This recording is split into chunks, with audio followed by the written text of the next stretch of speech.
Court of Frost and Starlight.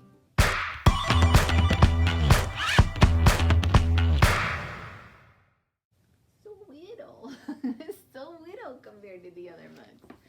Hey, and welcome back to my channel. In today's video, we are going to be reviewing A Court of Frost and Starlight by Sarah J. Maas. Now, I have read the other three books. I have read A Court of Thorns and Roses. If you want that book review, it's on here. A Court of Mist and Fury, which has been my favorite, and A Court of Wings and Ruin. I feel like this book is kind of written to kind of bridge the gap between A Wings and Ruin and A Court of Silver Flames. So I feel like this book just kind of wraps up any loose ends from A Wings and Ruin and kind of prepares you for the future book of A Court of Silver Flames. That was a mouthful.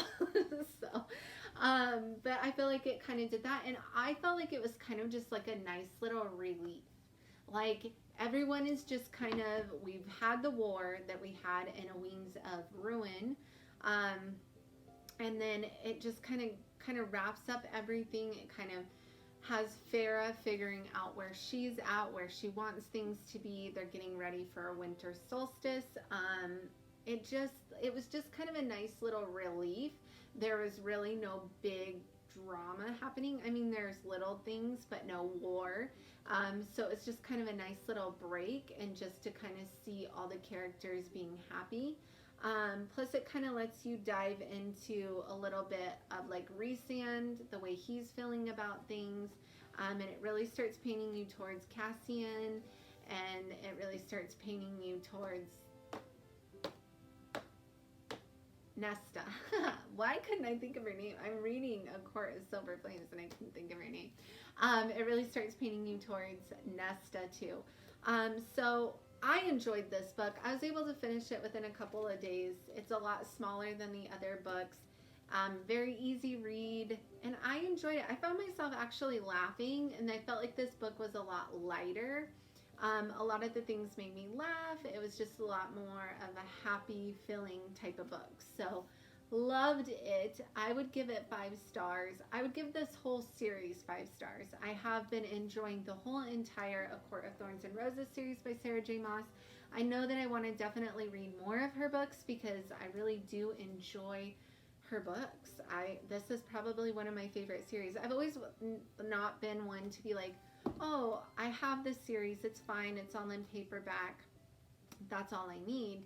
With this series, I'm like, no, I could see myself wanting to buy like the collector's edition hardcover books because I love them so much. So, and I will definitely be rereading them. But this one I really, really liked it. I can't talk highly enough about it. It was just kind of a nice little break where nothing real dramatic was going on and you were just kind of wrapping up their lives. So, alright, so we'll dive deep like I always do into our spoilers just a little bit. So we wrapped up with the book A Court of Wings and Ruin, where we just ended the war.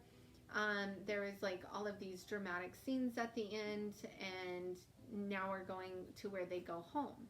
And it's kind of where do they go from here? Like, where is their lives going from here? And so it kind of breaks down the different characters. Like, you're kind of going to see where Farah goes, what she has planned, what she sees for her future.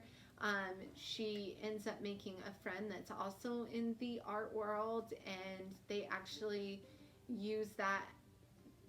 They actually work together and end up making like an art studio where people can come and paint their feelings to express what they're feeling deep inside. Then you have like Rhysand. You get to kind of read a little bit more about him and how he feels about Farah. And then you have like the winter solstice, which to me just kind of makes me think of like Christmas. They all get together, eat food, drink, have presents. Like, it kind of led up to that, so that was kind of fun to see. You also get to kind of see Cassian's point of view on things, which is kind of neat. And then it kind of leads you up to A Court of Silver Flames, where your main characters are mainly going to be Cassian and Nesta. So It's a nice little bridge book. I really enjoyed it. Okay, so this was an easy book review. I hope you enjoyed it. If you did, do me a favor, hit that thumbs up button. If you're not already subscribed to my channel, click the subscribe button with the little bell so you get notified when I post my next video. Thanks for watching. Bye!